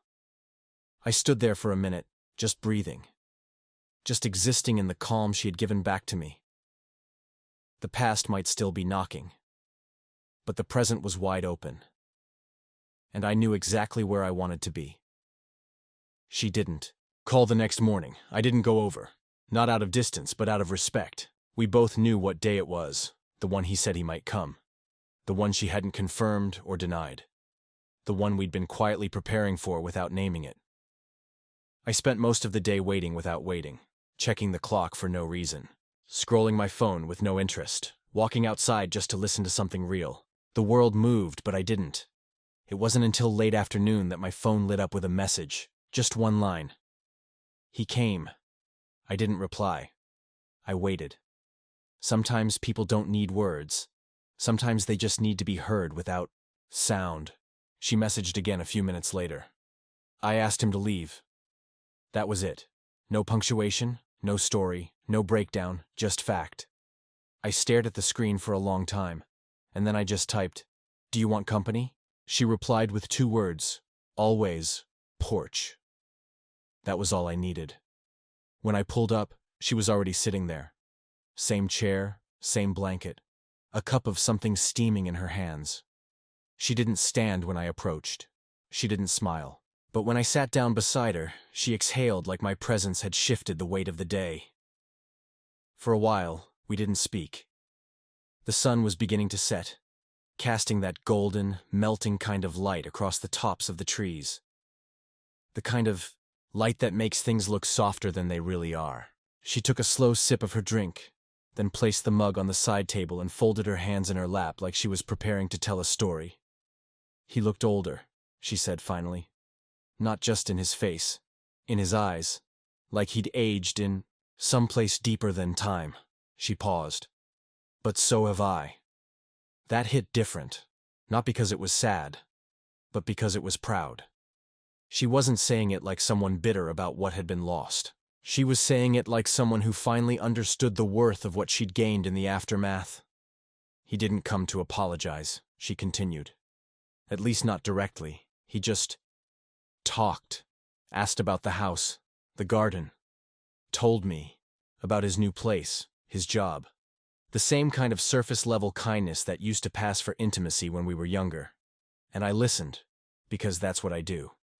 But at some point, I realized something. I didn't owe him anything. Not my attention. Not my forgiveness. Not my presence. She looked over at me then, and her eyes didn't flinch. He didn't see me. Not really. He saw who I used to be. And he missed her. But I'm not her anymore. I nodded slowly, letting the words settle. Because what she had done took a different kind of strength than most people talk about. Not the kind that raises its voice or slams a door. The kind that stands calmly in front of a ghost and says, "You don't live here anymore." She told me she asked him to leave after 10 minutes. Told him she didn't want to rehash anything. Didn't want to offer him closure. Just so he could sleep better. I didn't say it out of anger, she clarified. I said it because I finally knew the difference between being kind and being self-sacrificing. I've confused the two for most of my life. I asked how she felt now. She looked up at the sky like the answer might be hiding in the branches. Lighter, she said. Like I finally unpacked the last suitcase I didn't know I was still carrying. Then she looked at me, and her voice dropped into something almost whispered. And now I'm scared. That surprised me. Not because fear wasn't valid, but because she had never admitted it out loud. Not once in all our conversations. I asked her why. She turned her palms upward and said, "Because now it's just me. Not the version I was rebuilding for someone else.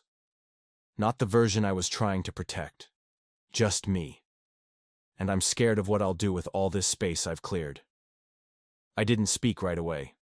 I just reached over and placed my hand over hers. She didn't pull away.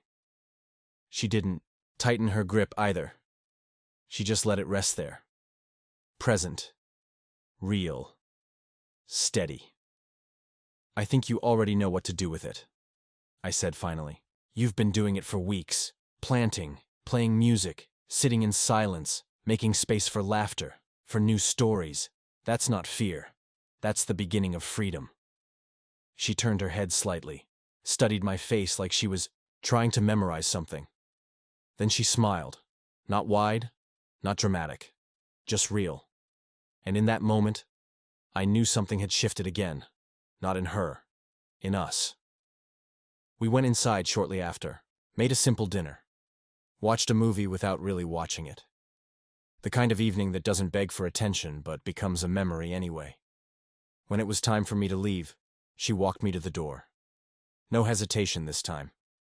She reached up and hugged me. Not a quick gesture, not a polite formality. A real one. The kind where two people aren't trying to hold each other, but to stay grounded in something they're both still discovering. When she pulled away, her eyes lingered on mine for a second longer than usual. Then she said, "Thank you for giving me the space to find myself, and for not rushing me into being found." I didn't answer with words. I just touched her cheek gently and nodded. She stepped back. I stepped outside. The air had that late spring chill again. That reminder that even when warmth arrives, the cold never fully leaves. But it didn't bother me. The chill felt honest. And when I got into my truck, I didn't turn the engine on right away. I sat there and looked at the house. Not the structure, not the paint or the porch or the windows, but the feeling of it, the soul of it. She had become that house in my mind, not because she needed fixing, but because she had shown me what it looked like when someone slowly, bravely, and without apology began to renovate their own heart. and I had been lucky enough to witness the whole process. The days that followed had a different kind of silence between us. Not cold, not distant, just full. Like two people standing in a gallery staring at a painting that took years to finish. You don't speak because the work is already done. You just stand there, breathing it in, knowing something permanent has been made. That's what we were. Permanent, in a way neither of us had dared to name out loud. I came over each day without being asked. Sometimes we talked, sometimes we didn't. Sometimes she'd hand me a cup of tea without looking up from her book, and I'd sit in the chair next to her for hours without saying a single word. And that was enough. That was more than enough. One of those afternoons she asked if I wanted to go for a drive. She hadn't asked that before. Not once. I said yes, before she even told me where. She packed us sandwiches and apples and a thermos of coffee, and we got into my truck like we'd been doing it for years. She didn't tell me the destination, just said she'd know when we got there. I didn't need to ask questions. I just drove, out of town, past the fields, and the same winding roads I'd driven 100 times for work, but never really noticed until then. She rolled the window down and let her hand float in the wind. I watched her from the corner of my eye, and it struck me how much more herself she looked now than the day I first met her on that roof. After about an hour, she told me to take a left onto a dirt road, and we followed it until it opened up into a wide clearing surrounded by trees and wild grass. There was no sign, no marker, just a place she knew. She told me this used to be a spot she came to when she needed to think. When she was younger, when life felt heavy, when she needed to remember who she was. She hadn't been there in over a decade. I was afraid it would feel smaller, she said. But it doesn't. If anything, it feels like it waited for me. When life felt heavy, when she needed to remember who she was. She hadn't been there in over a decade. I was afraid. If anything, it feels like it waited for me. When life felt heavy, when she needed. We laid out a blanket and ate the sandwiches, and she told me stories about summers spent hiking out there alone. About poems she used to write in a leather journal she'd long since lost. About how she used to sit under this exact tree and pretend she could hear the earth breathing. And then she turned to me and asked, "Do you think people really change? Or do we just get better at telling the truth?" I didn't answer right away. Not because I didn't know, but because the question wasn't really about change. It was about her, about who she'd become, and maybe about who we were becoming. I told her I didn't think people changed at their core. I think they uncovered themselves, piece by piece, like peeling back wallpaper that someone else put up. She nodded, eyes still fixed on the horizon, and said, "I feel like I'm finally starting to see the original walls." We sat under that tree for hours. No clock, no rush. Just the rhythm of time that belongs to people who no longer feel like they're wasting it. At one point, she took off her shoes and walked through the grass barefoot. It was something small, something childlike, but I swear I could feel the house inside her shifting again. Walls coming down, light getting in. And I wondered how long she'd kept her soul in storage, waiting for a moment like this. On the drive home, she was quiet. Not heavy, just full again. The kind of quiet that makes you want to hold her hand, but not for comfort, just to mark the moment. But I didn't reach for it. I let her keep her thoughts, knowing that whatever was settling inside her needed time. When we pulled into the driveway, she didn't move to get out. She just sat there for a while, staring at the porch. Then she said something I didn't expect. "I've been thinking about leaving." I felt my chest tighten for a second before she continued. "Not running, not disappearing, just going somewhere new, starting fresh." I didn't speak. I couldn't trust my voice. She looked over at me and said, "I don't want to leave you. That's not what I'm saying. But I keep wondering, what happens if I stay here and become a ghost in my own life? What if I've already rebuilt myself, but I keep dragging that new version through the same old rooms?" It made sense. All of it. The growth she'd gone through was real, but the space she'd done it in was filled with echoes, and maybe now that she'd found herself again, she didn't want to hear the walls whisper who she used to be. She asked me if that made sense, if I thought it was selfish. I told her no. I told her it was one of the bravest things I'd ever heard. And it was. Not because of the decision, but because of the willingness to face it, to even consider it. Most people live their entire lives afraid to leave the places that broke them. But she wasn't afraid of the leaving. She was only afraid of leaving herself behind in the process. We walked into the house that night with a little more space between us than usual. Not distance, just space. She poured us both a drink and we sat in the living room, each of us holding a glass like a compass we didn't quite know how to read yet. I asked her if she knew where she'd go. She said no, she hadn't gotten that far.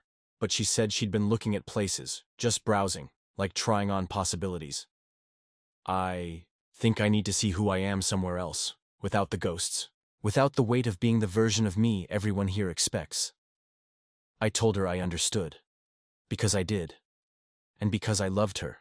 Not in the fireworks and roses kind of way, but in the way that meant I wanted her to become everything she was capable of, even if that path didn't have my name carved into every step of it. That was the difference between possession and love. Possession says, stay with me. Love says, go if you need to. I'll still be rooting for you. And that night as I left, she didn't follow me to the door. She stayed on the couch, wrapped in her blanket, eyes fixed on the candle flickering near the window. But just before I stepped out, she called out one sentence. Don't go too far. I'm still deciding. And that was enough. Because now I knew. This wasn't a goodbye. This was a woman standing on the edge of herself, finally asking what she really wanted, and whatever she chose, I would be there. Not as a builder, not as a guest, but as someone who had witnessed her homecoming. The next few days passed with a quiet tension, not uncomfortable but heavy with possibility. Like we were both carrying an unopened letter neither of us had the nerve to read aloud. She didn't bring up the idea of leaving again, and I didn't ask. But it was there, under the surface, humming like electricity behind the walls. I could feel it when she moved around the kitchen with more purpose, setting down cups a little more deliberately, folding towels with a kind of meditative control. She was trying to feel grounded. Or maybe she was testing herself, seeing if her soul still fit inside the routines that had carried her for so long. I understood that. Deeply. I'd lived in that place before, where everything looks familiar but nothing quite feels like home anymore. I came over like I always did, but I started staying a little longer, as if time itself could hold things still. I started noticing every detail. The creak in the step that only groaned when she stepped on it barefoot. The chipped tile near the stove that she always sidestepped. The way her fingers drummed softly on the arm of the couch when she was thinking. These weren't just quirks. They were coordinates. Proof of a life lived in quiet, deliberate effort. And I didn't want to forget any of them. One morning, I found her in the garden.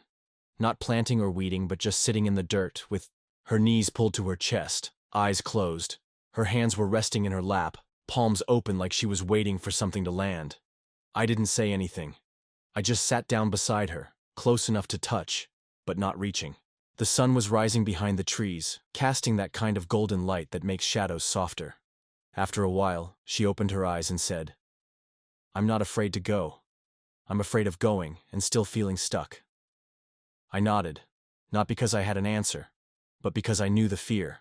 We think change will fix us, but sometimes it just brings our patterns with us to a new zip code.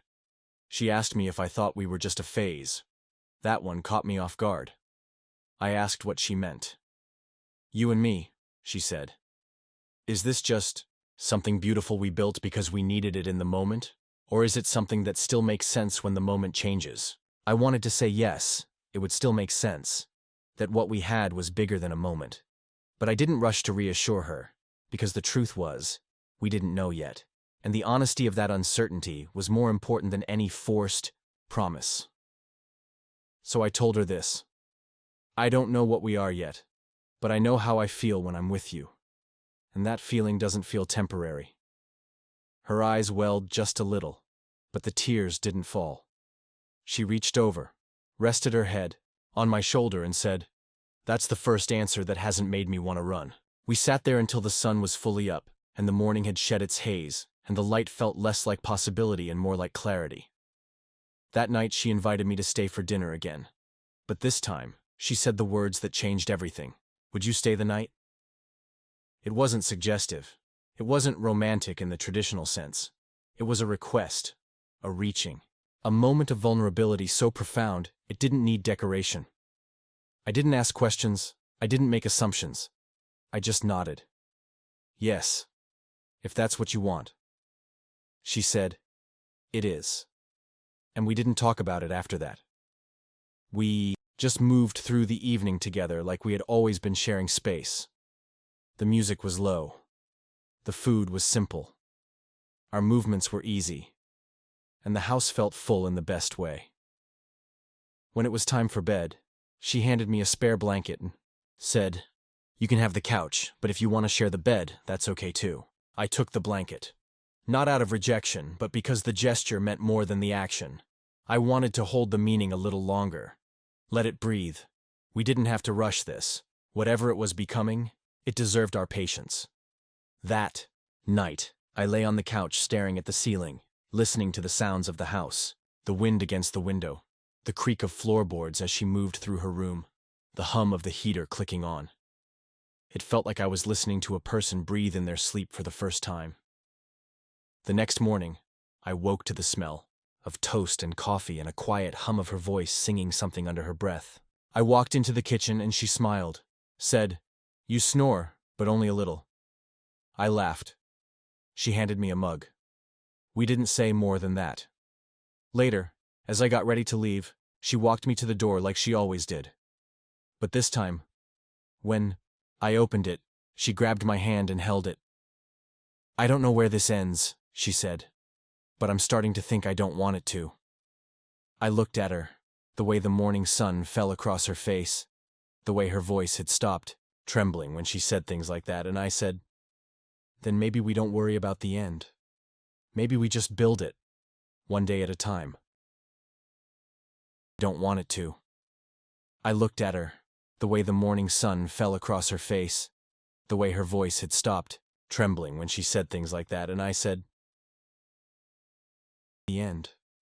Maybe we just build it. The night before Thanksgiving, we stayed up late prepping dishes. She made her famous cranberry sauce, and I tried and failed to get the mashed potatoes perfectly smooth. She laughed, and I told her they tasted fine even with lumps, and she said that was probably the nicest metaphor I'd ever accidentally created. We went to bed full, not just from food, but from a sense of progress. From the knowledge that we weren't rushing toward anything, but we weren't avoiding anything either. That we were choosing this pace together.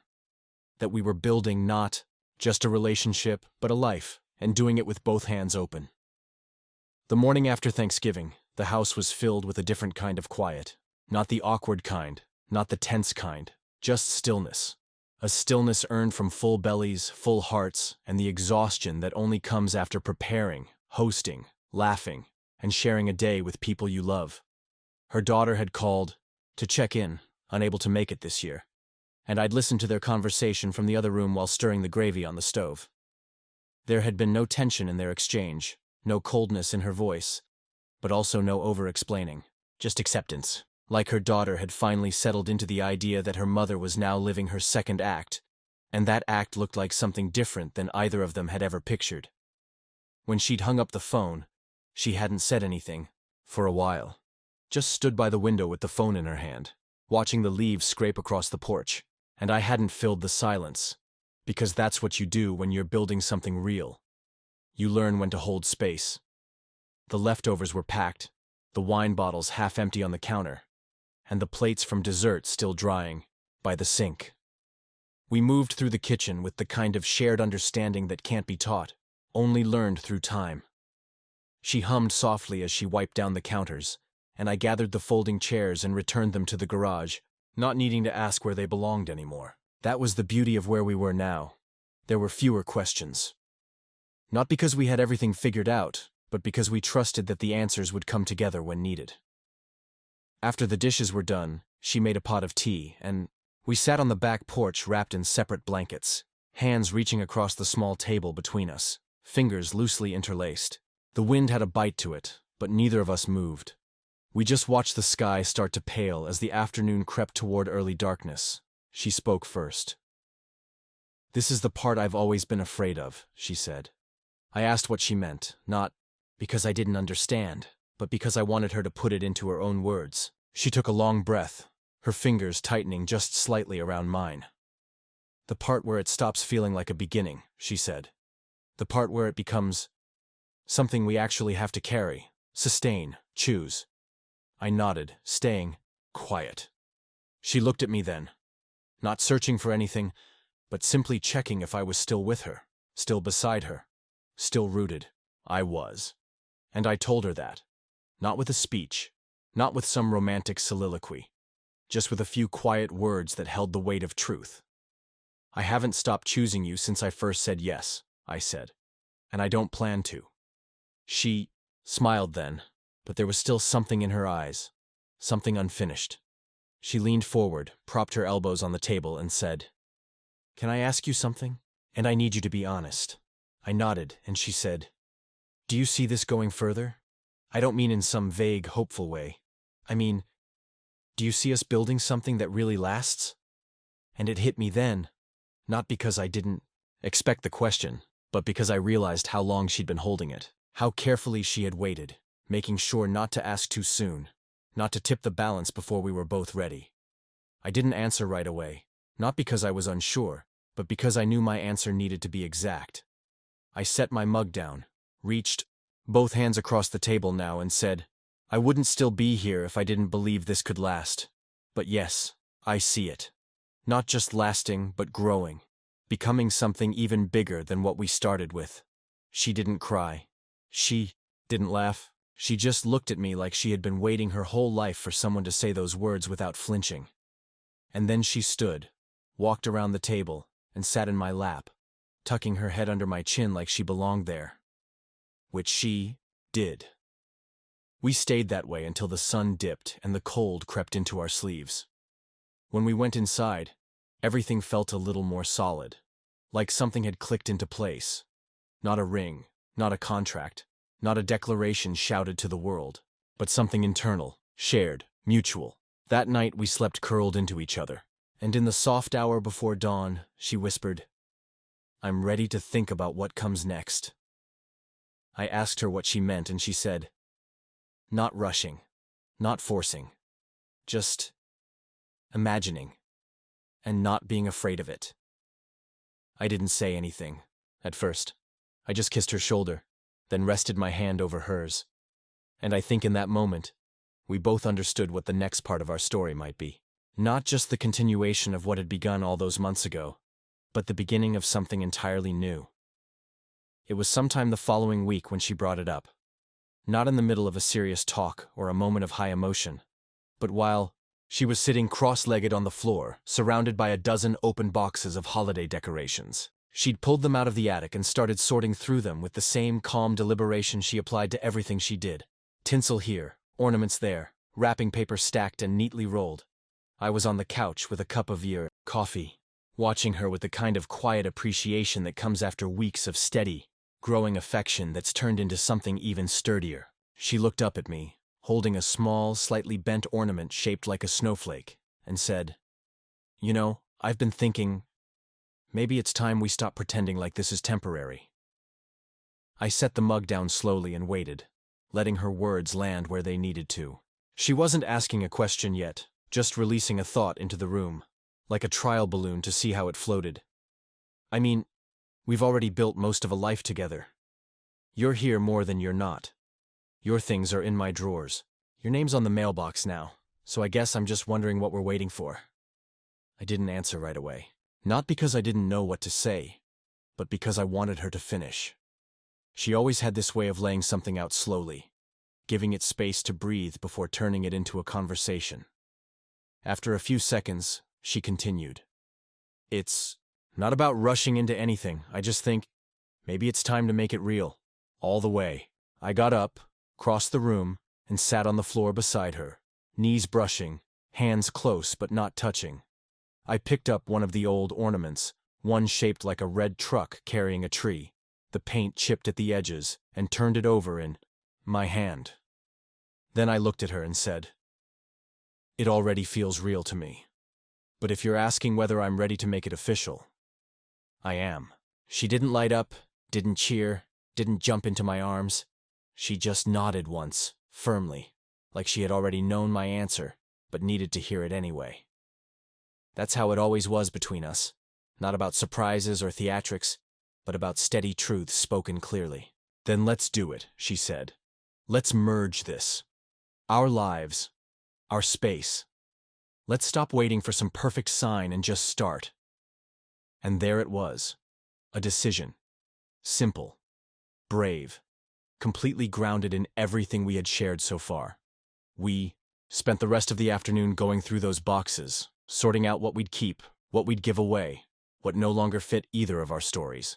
She pulled out a snow globe from a past trip she'd taken alone years ago and said, "I want to go somewhere with you this year. Somewhere just ours." I told her I'd start looking at places. Somewhere quiet, somewhere beautiful. She smiled and nodded, then passed me a tangled string of lights and said, "We'll need more of these if we're lighting both trees." The rest of the day unfolded slowly, like a gentle unraveling of tension that had once lingered around words like forever and together. Now, those words felt like soft ground beneath us instead of something fragile or far away.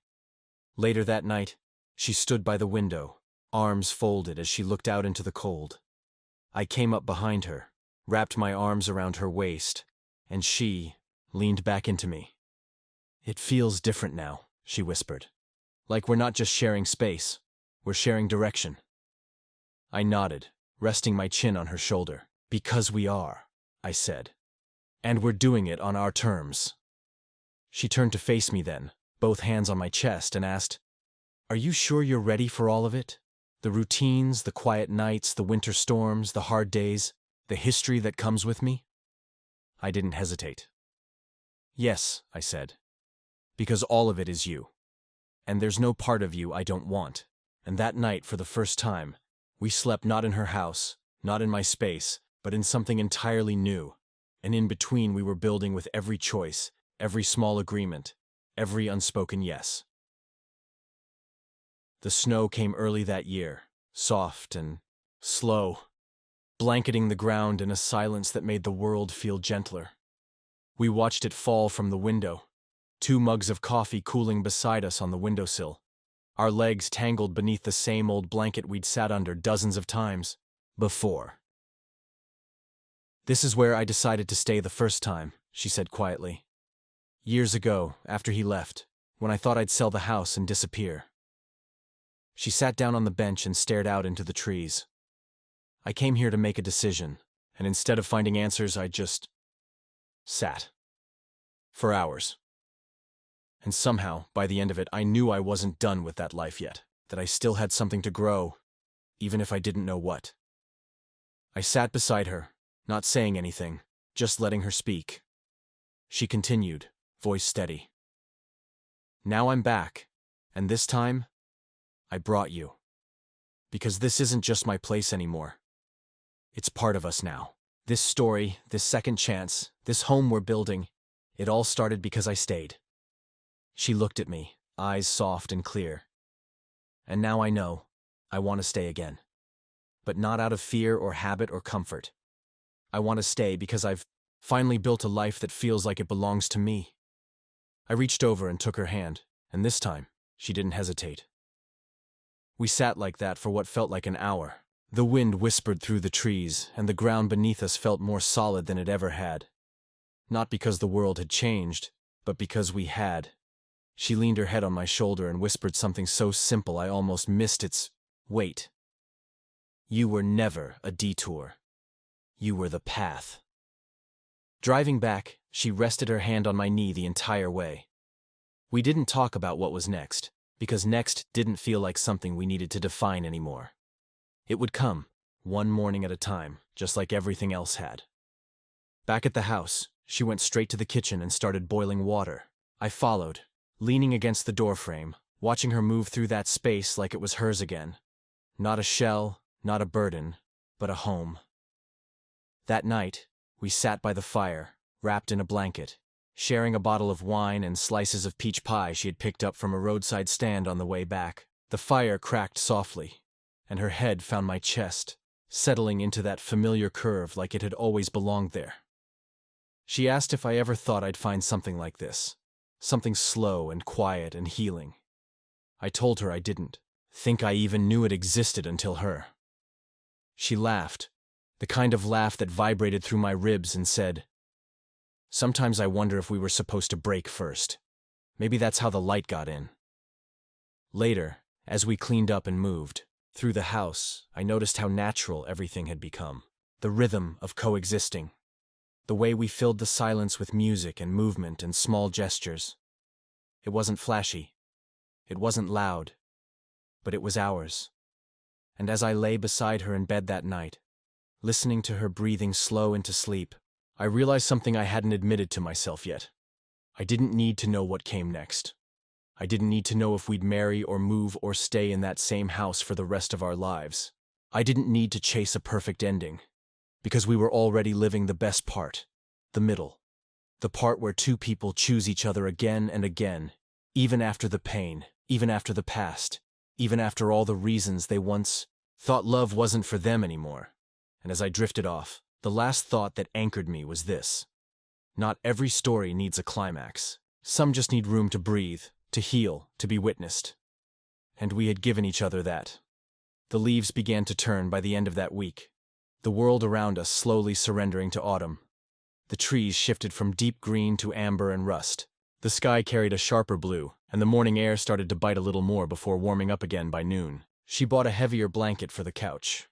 I fixed the back door screen where it had started to fray. The season changed without asking permission, the way seasons always do, and we changed with it. Not in any dramatic sense, but in the way people do when they've stopped waiting for life to begin and realized they're already in the middle of it. Our days found their shape. Some were filled with noise. Guests, errands, burnt toast, laughter so loud it echoed off the kitchen walls.